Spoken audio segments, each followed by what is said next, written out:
Happy Sunday! Bringing you this video from Plym Woods, a bit of the West Devon Way, the tarmac section. So the last time I got a video of this, I think, was in the night. The video I'll stick whichever side of the screen it goes. I thought I'd take you on my little Sunday run because I got my lovely friend Pille with me today. Hello! So we're just gonna have a nice chat and yeah, enjoy the sunshine.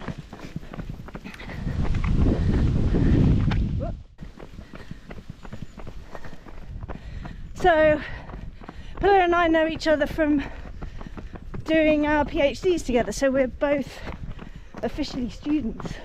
Yeah, that's title. Yeah. Yeah, Pille, what's your PhD in? So it's looking at interventions to support new runners with helping them basically keep up running after they start. So looking at how we can support those people who decide to start exercising, for example, start a couch to 5k or something similar. How can we make sure that they basically continue with it rather than stop once that initial excitement wears off. So yeah, on the broader kind of, I guess, exercise psychology and behaviour maintenance is what I'm looking at. That's your background, isn't it? Yeah. Sports psychology. Yeah, so I'm also currently doing training to qualify as a as a sports and exercise psychologist alongside that, so doing a bit of research and also applied work where I work with athletes, supporting them with kind of mental side of training. Yeah, I'm pretty damn lucky really with my friends, right? The expertise. So yeah, we've had lots of chats, haven't we, about psychology and running. Especially with your ultramarathons. Yeah. So much kind of the mental side of things is so important. Yeah. For those kind of long races. We've noticed that we're already a bit out of breath talking because it's only very slightly uphill, but it is uphill. It's definitely uphill. The first half, and then so we might end up chatting more on the way back down. So yeah, we kind of agreed. I don't know if you with anyone else that's done ultras. I think we agreed that yes, of course you need to be fit, but so much of it is the mental side of it. So yeah, I was interested to talk to Pille about my experiences. I kind of talked a bit about the psychological tactics. Is that even how you would describe them? Strategies, yeah. That I use for ARC. So yeah, if you have got a spare half an hour and a very big mug of tea, the video is somewhere on the screen. I recommend watching it, it's great. She has to say that. So yeah, one that I remember is the fact that I split the race up into sections because I couldn't think about it all at once. Yeah. So what's that all about? Yeah, so that's something we call chunking, which is a really useful tactic, especially with longer races, because it can be really overwhelming to think about. I've run 5 miles and I still have to run 95 miles. So we often recommend breaking it down into more manageable sections, and if you know the course really well, it could be that you chunk it based on like section of, this is the bit with the hills, or this is the bit between 8 stations, or 1 and 2, whatever kind of works for you, but break it down to as small sections as you want to, really. And then what you do is you basically focus on just completing that one section, because once you've done that, you kind of gain that bit of sense of achievement. They're like, oh, I've ticked off that one, now on to the next section, and you get almost like these mini wins and confidence boosters along the way, rather than think, oh god, I can't keep this up for another X amount of miles. So, and I suppose you can really shrink those sections. Like you say, if you don't know the route, it might be by aid stations, or Yeah. I guess could use something that you can see, like, you know, when you're really struggling, you feel like, oh, I just need to get to that bridge over there. Yeah. Yeah, exactly. Or it could just be like your distance, or you could just, I've done a marathon before where I just split it into like 7k sections because that felt like a nice distance. So it's like, right, I'm just gonna do 1 7k at a time and then just focus on that. So yeah, whatever works, whether it's a visual thing or distance, or, and then you can set yourself different kind of goals for those sections as well to help you kind of stay focused. So in one of them it could be like, okay, for this chunk I'm going to focus on, I don't know, admiring the scenery I'm running in, or in this next one I'm going to reward myself with a really nice chocolate bar that I've been like waiting to have at this point in an ultra. Or it could be that this section I'm going to focus on smiling. That's such a good idea. You could have your kind of mini goals that then keep you focused on just that chunk of time.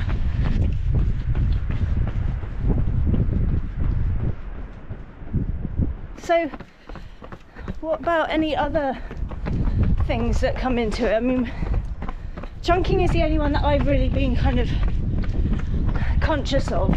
Yeah. So there's different things you can do obviously during the race itself, but then also things that you can do to prepare and kind of practice in your training beforehand. Okay.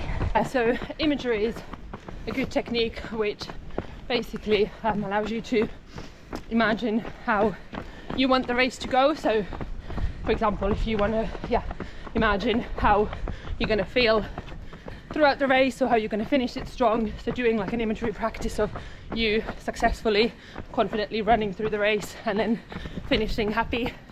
So that's something you can do in advance. So you could do like imagery practice like 3 times a week, a few weeks before the race, kind of leading up to it as well.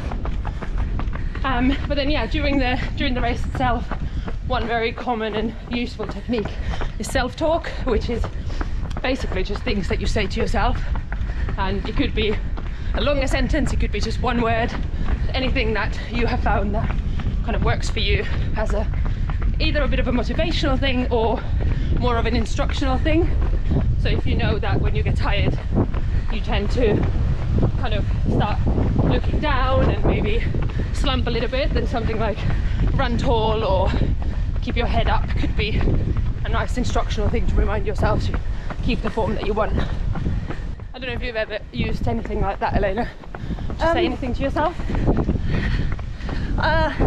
Yeah, and actually I'm interested to know what you think about this, because occasionally I tell myself off if I've done something really silly. Okay. But I try to be nice. Yeah. I know some people, you know, say like, don't be shit. You know, I'm not shit.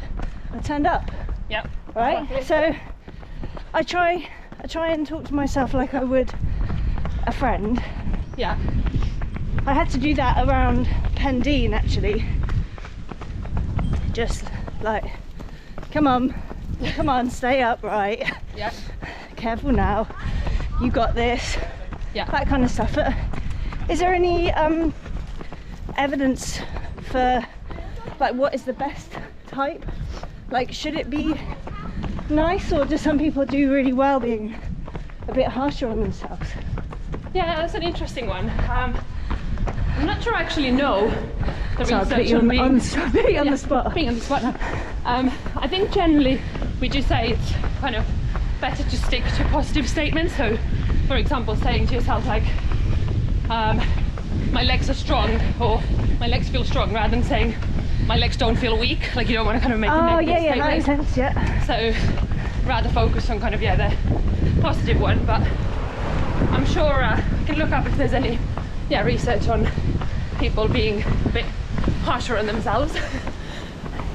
Whether that, I guess it's whatever works for you. If you've noticed that works, then it is very individual. Like some people like to talk to themselves in like first person. They might say like I'm strong, or like I can do this, whereas other people like to actually talk to themselves like they're a third person, so it could be like you can do this, like you've got this. So okay. some people like to be That's making interesting. I statements and others you, so whatever works for you. It's worth implementing with different things, so that like in training, so that in competition or in races you kind of know then what works Yeah. and use those phrases. It's interesting you say about the like my legs are strong or those kinds of comments, because I'm sure I've heard somewhere that if you say to somebody that they look strong or they're running strong, Yeah. that actually their running form improves.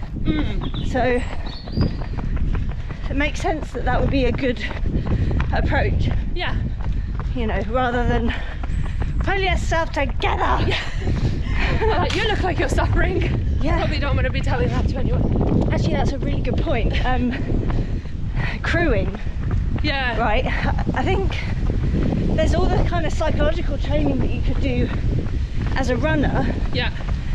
but what about preparing your crew Yeah. to say the right thing? Like, Yeah. I mean, I've heard people be like, oh, they're gonna miss the cut off. Yeah. Like, yes, I appreciate you need an awareness maybe to Yeah. make sure that you don't miss it because you're being complacent, but Yeah. like, I don't know, I just want to be told keep moving. Yeah. Like, Just we some worry about encouragement. whether we're going to make a distant cut off Yeah. much later. Like, just deal with it now, right? Yeah. My arm hurts.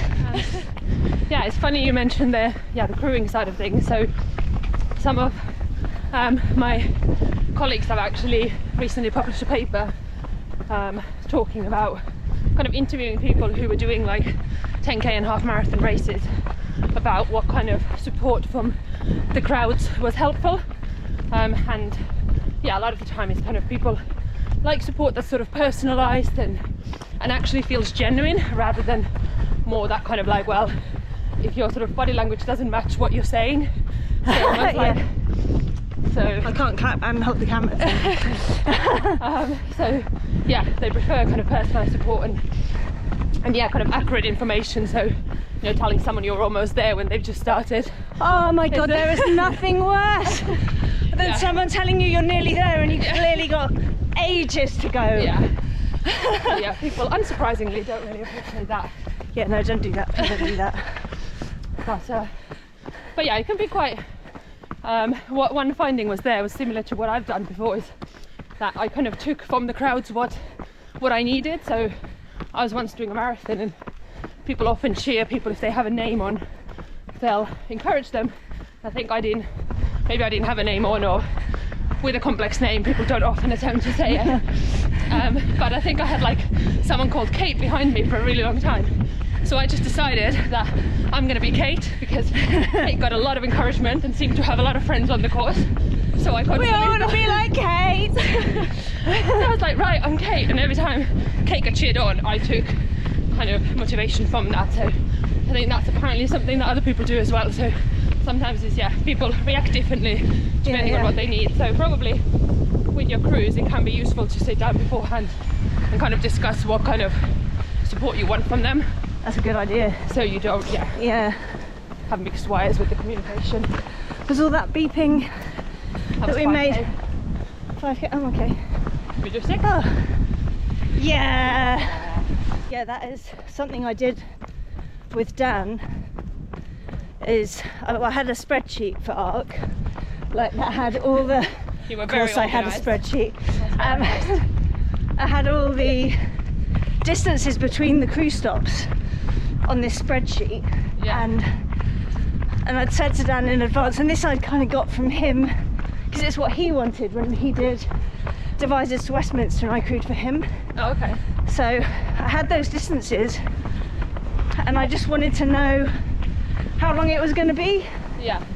and maybe roughly how long time-wise it might be, Yeah.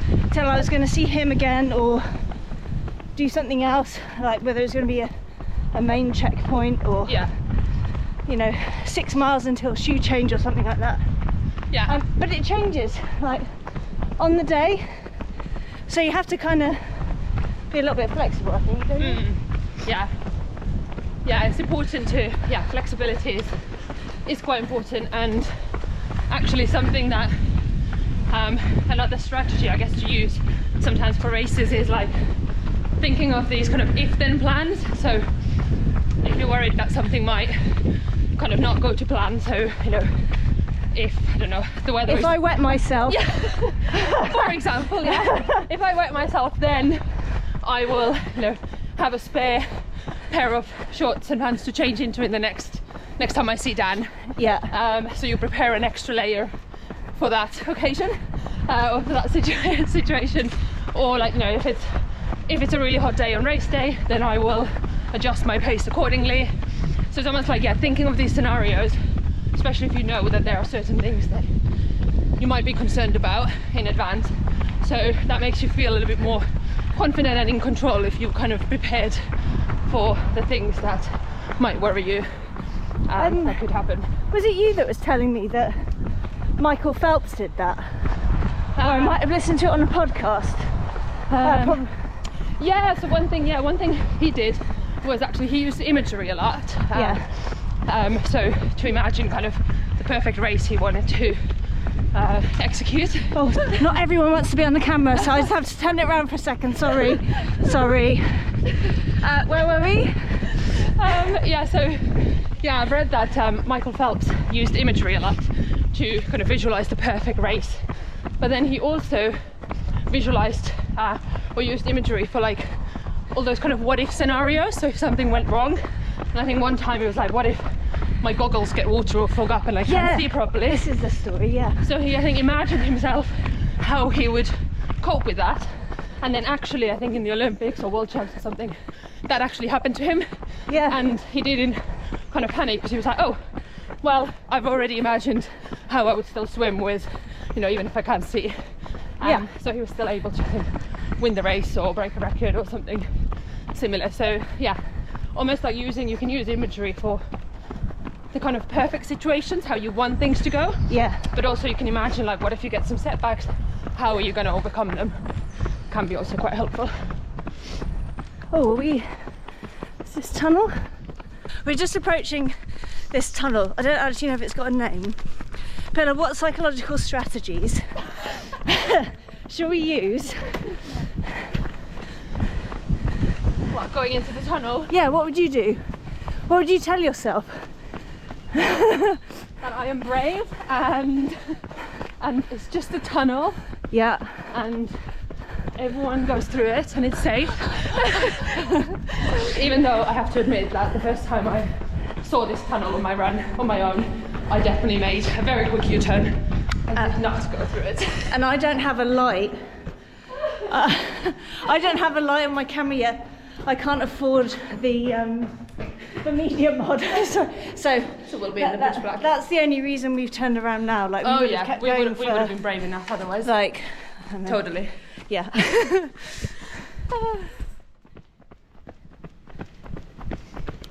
So one thing I was talking to Pille about, I was reflecting on this a bit because I did a summary of all my training for ARC, and I've got yoga for mobility, I've got strength training, I've got cross training on the bike, swimming as well, which we'll come back to that actually. I did loads of stuff, all the physical stuff, right? And then it occurred to me that if we are agreeing that ultra running is 80-90% in the head, why on earth don't we focus on training that? And then of course I realised that is literally Pille's job. So how do we, because I don't know many people that have the sports psychologist that they work with. I've always thought of it as something that elite athletes do. So what do you think? What's your experience of the non-elites, and why, how do we even go about seeing someone, and is it worth it? Yeah, I mean, I'm probably biased, but I definitely think it's worth it. But yeah, that's a good point. I think sports psychology is becoming more and more accessible to kind of, recreational athletes as well. So it's not just about the elites. There's different focus, you know, there's sports psychologists who work with elites, but there's also now more exercise psychologists who actually work with people who just want to actually start like building up their activity, and might be people who just need that extra support to begin exercising. So it's not necessarily only about you know, how to get faster or how to get how to be basically elite. So yeah, I think a lot of the times it can be just things like if you're someone who gets really nervous for races, so if you notice that quite often actually your training goes well, but in a race you tend to not perform that well because you get a bit anxious about it, sports psychology can help with that. If you're someone who kind of loses confidence and isn't like struggle to believe that you can, you know, run a specific time or distance. Oh, I know a lot of people like that. Yeah, so it can help with that. You know, maybe you're someone who often starts a race and then early on kind of starts almost like self-sabotaging that, where you start going like, well, I didn't make it to here, I'm probably not gonna, you know, do that well, and I may as well then, you know, stop and sort of almost kind of immediately, I guess, give up on your goals early on. So it can obviously help with those, but then I think the key thing is to remember that sports psychology isn't just for when you have like issues or when there's something you want to fix. Because yes.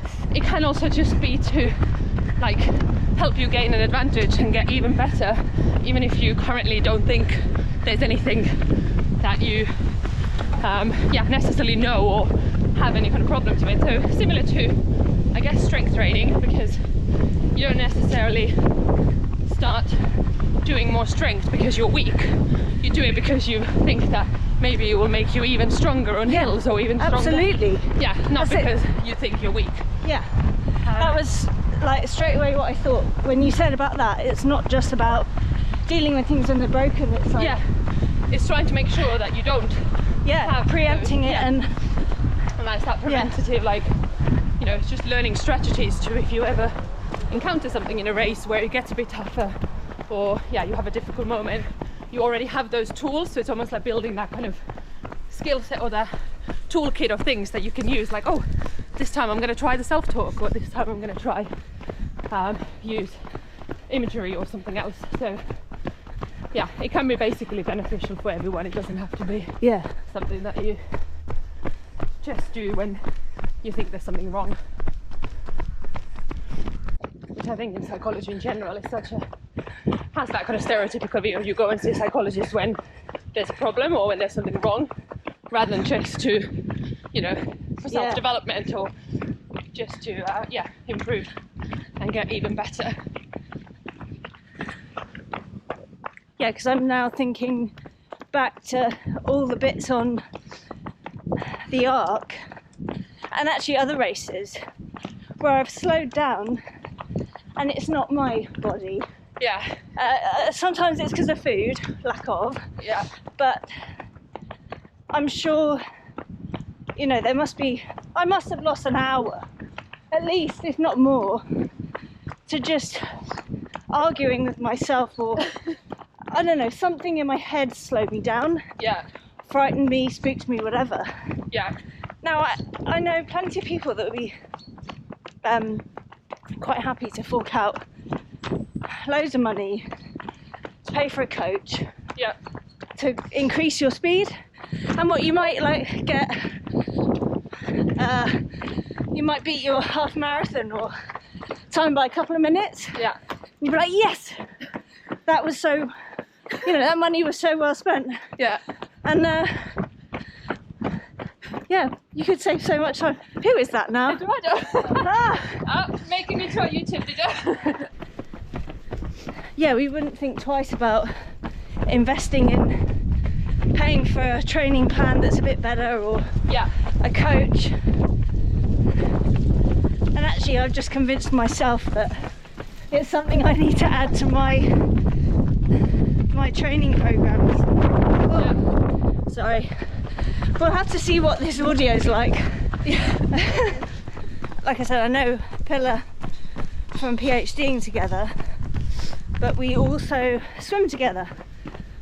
So Pille managed to get me over my fear of the cold water, and I've started swimming. And I mentioned it in my ARC race report as something that I actually valued as preparation for ARC.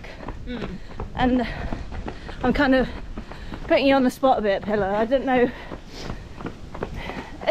do you think it could have helped? I kind of felt that it helped because it just got me comfortable with being uncomfortable. Yeah, I think definitely. I'm sure there is probably some scientific evidence for it, like physiologically as well, but I guess from the mental side, it's almost like if you also think that, you know, I've done some training to be uncomfortable, and if you then, you know, think that when you starting the ultramarathon and think, well, I've already learned how to be comfortable, even if it is just because you believe that you've kind of done that, you know, it can help you even if it doesn't physiologically have any, I guess, scientific backing for it. Yeah, there's actually quite a bit out there on cold water immersion. This is not my PhD area, but there is quite a bit of literature out there. I'll see if I can dig out a few links to people, but there are certainly some benefits, but risks too. And from what I gather, it might actually be detrimental for strength training, following resistance training. So I'm not going to address it in this video, but also because it's not my area of expertise, but I do keep my cold water swimming to days that to my rest days basically, so that it has minimal interference with the rest of my training. Although we are talking about going for maybe a dip after this. Yeah, we'll see how we feel.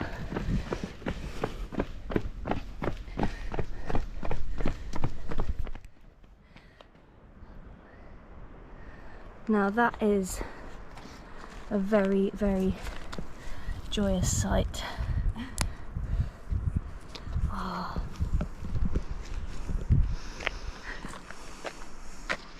Ah, that's so nice. You know what that means?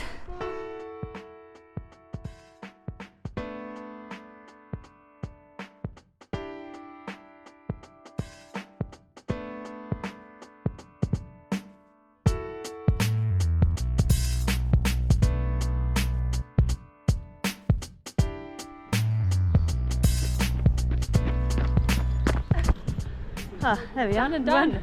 Run finished. What a glorious day. So nice.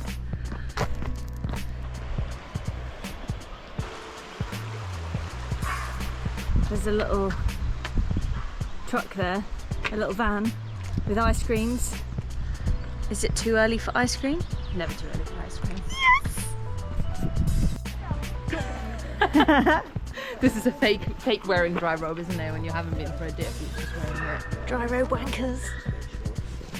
What were you saying about psychology and having something like a treat? Oh yeah, so one way to motivate yourself in a race as well is just to picture that reward you're going to have at the end. So, you know, not that I was dreaming about this ice cream the whole run today, but maybe I did, maybe I didn't.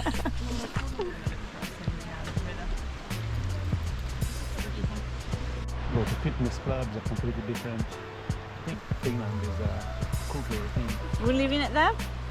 Yeah. Well, for now. We can continue to a part 2. I think that would be good actually, because there is so much stuff that you can talk about. Yeah. When it comes to sports psychology. Obviously I feel super lucky because I get to talk to you all the time. But it would be nice to share with people. Yeah. But what were the take-home messages? We talked about chunking. We talked about self-talk. Self-talk. Thinking of phrases that might work for you. Visualization. Yeah. Oh no, that's not what you called it. You called it imagery. So yeah, that's one. Yeah. The difference basically is that in imagery, the recommendation is that you use as many senses as possible to make the experience feel as real as possible. So visualization would imply that you're only visualizing it, basically, like what you're going to see. But what you will also imagine, like, how are you going to feel, what you're going to smell. So even if it's like, you know, the what's it called, heat rub or whatever people put, like if that's what you usually smell at the beginning of a race.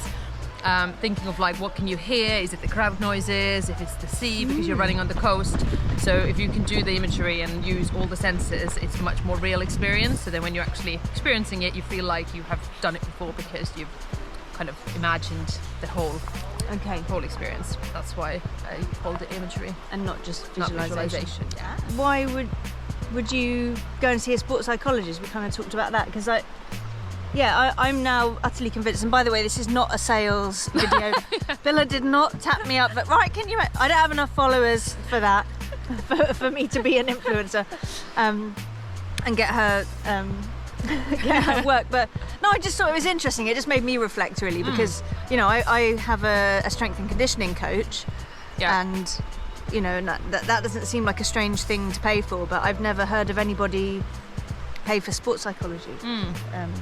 And which is also weird. like, and of course, like, cost is often an issue and a barrier. So like, if you can't, you know, not everyone's going to afford to go and see a sports psychologist, especially not have like weekly sessions. So there's so many like free tools as well that you can use, like some of the things we've discussed now. But if you want to like learn more, you can find out loads of mental skills techniques online. And find a lot of like free resources. Yeah, it's not something that, you know, just because someone, if you can't pay for sports psychology doesn't mean it shouldn't be that inaccessible. A bit like, you know, not everyone can afford a running coach. Yeah, and you right? get some running but we programs. Can get some, good point. Exactly. So it's definitely worth like looking into it, especially if you have noticed that, you know, you sometimes get a bit nervous for a race, or you feel underconfident, or like I said, if you just want to find that little kind of extra advantage to yourself and get that little bit mentally stronger as well as physically stronger. Yeah, I know, that was super useful, and I always love going for a run with you anyway. So, and what a beautiful day for it! Yeah. All right. We'll take you on another one soon, hopefully. Yeah, we can chat some more. Thanks for watching. See you soon. Bye.